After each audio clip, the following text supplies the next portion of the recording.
बसलेल्या सर्व सलगरच्या जनतेचे खूप खूप आशीर्वाद मागते आणि तुम्हाला सांगते, आता थोड्या वेळापूर्वी आमच्या एरंडोलीमध्ये सभा झाली आणि एरंडोलीमध्ये सभा असताना तुमच्या भाजपच्या नेत्यांनी माझ्यावर टीका केली.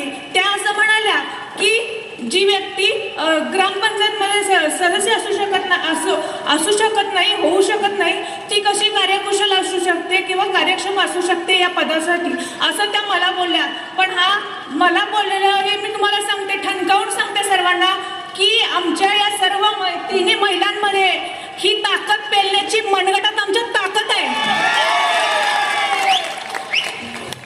आणि तुम्हाला सांगते, जी व्यक्ती आजपर्यंत 7 वर्ष तुम्ही निवडून दिलाय, ती व्यक्ती या माईक समोर 7 वर्षात कधीच दिसली नाही. ती आमच्या तिघींमुळे आज समोर येते. आणि येत्या निवडणुकीमध्ये